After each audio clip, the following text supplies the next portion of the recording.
bercerita tentang kenangan bersama almarhum, ada satu momen yang sangat saya kenang pada saat awal saya menginjakkan kaki di perguruan Al-Azhar Medan. Seperti biasa, guru-guru baru yang telah lulus tes di perguruan Al-Azhar Medan akan melaksanakan pembekalan, dan pembekalan terakhir itu adalah bersama Bapak almarhum Haji Abdul Manan Muiz. Saya sangat ingat pesan beliau kepada saya yang pada saat itu saya sebelumnya masih mengajar di salah satu pesantren yang cukup terkenal di kota Medan. Beliau menanyakan kepada saya apakah saya melamar di perguruan Al-Azhar Medan ini sudah mendapat persetujuan dari sekolah sebelumnya. Saya katakan kepada almarhum saya sudah meminta izin untuk pergi ke tempat ini. Almarhum bilang kepada saya, kenapa ini saya tanyakan? Karena ini sangat penting, Pak. Ada pepatah Melayu katakan, jangan kita pergi nampak muka, pulang nampak punggung. Artinya pada saat kita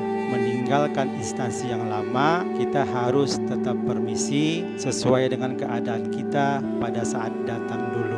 Di sini saya terharu. Artinya perguruan ini sangat mengedepankan adab. Benarlah kiranya pepatah Arab yang mengatakan al-adabu fauqal ilmi, adab itu lebih tinggi daripada ilmu. Sampai sekarang kenangan itu sangat teringat di benak dan pikiran saya.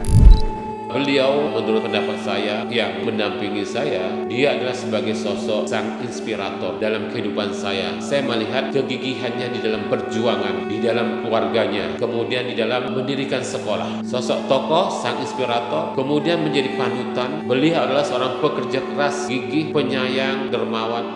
Ada 3 hal prinsip yang harus ada pada kita, yang memang ini disampaikan oleh beliau sebagai pendamping kami untuk menjalankan operasional unit masing-masing. Kita sebut 3 filosofi manajemen. Yang pertama itu adalah contoh dan tauladan. Jadi kita dituntut dalam kepemimpinan, baik dia sebagai guru, baik dia kepala sekolah, baik apa saja, kita harus bisa menjadi contoh dan tauladan kepada siapa saja, terutama kepada murid-murid. Ketika anak-anak sudah berdatangan untuk bersekolah, beliau menyambut dan memberikan contoh untuk bersalaman kepada seluruh anak-anak dan dewan guru. Itulah yang beliau contohkan. Yang kedua adalah komunikasi. Jadi kita memang di perguruan Al-Azhar Medan ini komunikasi itu sangat penting. Ketika ada program, mulai dari atasan yayasan sampai kepada anak-anak dan orang tua, program harus sampai. Inilah bentuk komunikasi yang dilaksanakan, terutama di dalam pembelajaran. Pesan-pesannya harus disampaikan, aturan-aturan, tata tertib. Kemudian yang ketiga, pesan beliau itu adalah kontrol dan pengawasan. Betapapun bagusnya